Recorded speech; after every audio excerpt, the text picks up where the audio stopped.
This is the Glatt Properties Podcast, Episode 3. Before we get into it, I just want to apologize in advance for any background noise or static or whatever. There is some serious rush hour going on outside the old window here, even though I am up on the second floor. Just can't be avoided. So anyway, let's get into it. Today, we're going to be learning about lenders and why we always have to have a lender in our corner, watching our back, helping us out. That's what a lender is basically for. They're going to make sure that you're covered in all spaces. They're going to make sure that you can afford the home. You have the financials to support the monthly note, that the property is actually worth whatever it is that you're paying for it. The lender is the basic.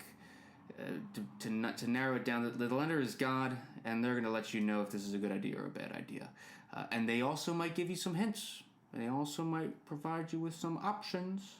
If you show that you know what you're doing, they might say, hey, that might not work, but we do have something else. Oh, there are different loan options. There are different loan packages. Guys, there are things out there, but you have to level up. You have to keep leveling up. You can't talk about level 10 if you're not even playing the game. It's just not going to work. Why a lender should always be used? Well, in my opinion, I think a lender should always be used. Why? Because it's more important to have your cash in the bank and use their cash. Deploy their money, send that out there, make money with their money, and keep your cash for a rainy day. You never know what you're going to get hit with. If you've been watching our Instagram, you might find out that one of your bathrooms has hardwood floors and you need to replace the bathroom. That's why you want to have cash. You may find out that there's a tenant issue. Something's up. Something's going on. That's why you want to have the cash. So basically, their job is to give you the money, and they want to write you the loan. It's not their money. It's not the mortgage officer's money. It's the bank's money. Smaller the lender, the better. Normally. Find a lender in the local market that you want to invest in. Your market is not my market, but if you want to invest in, pick a town, and there's a mortgage lender there, I would probably suggest using them. They're going to get you the best rate, and they're going to close you out quick as possible. Now, a lot of people will say right now, oh, you don't want to use a lender. You don't even want to talk to a lender. The interest rates are so high right now. Well, you know what? High compared to what? What they were a year ago? Yeah, that's true.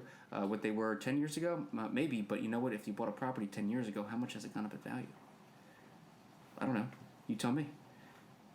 You know, the interest rate on your credit card is anywhere between 15 and 22%. Jeez, that's the rate. Golly, it's coming down out there. The interest rate on your credit card is 15 to 22%. Okay? So listen up, genius. If that got as much news coverage as the mortgage rate did, you probably wouldn't use your credit card. So listen, it's just the cost of doing business. All right?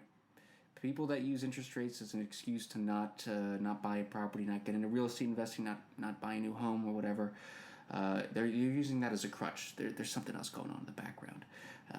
What it is, I don't know. I don't care. I'm not gonna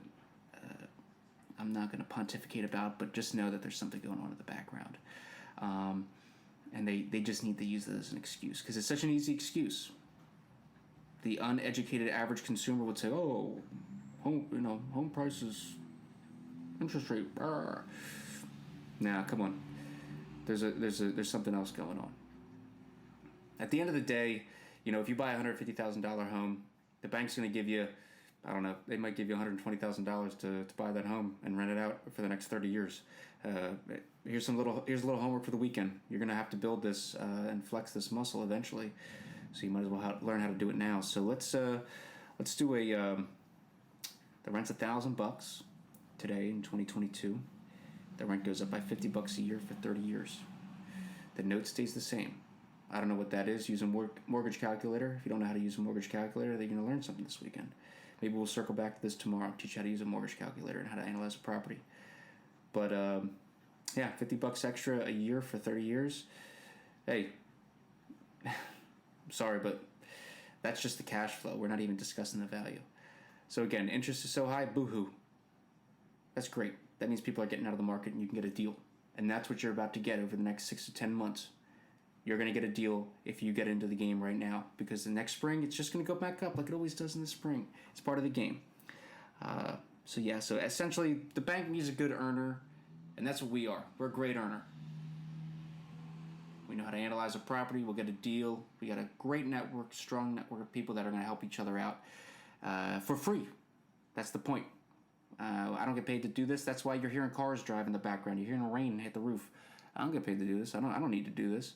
But again, if you guys need the best lender in the entire world, I actually have her phone number and her email address. So just email us, glattproperties@gmail.com, and I will get you hooked up with the best lender in the entire world. Until next time, gang, stay safe, do your homework, and you know what? Get out there and drive around and go look at some properties. Maybe you'll find a deal. I don't know. See y'all.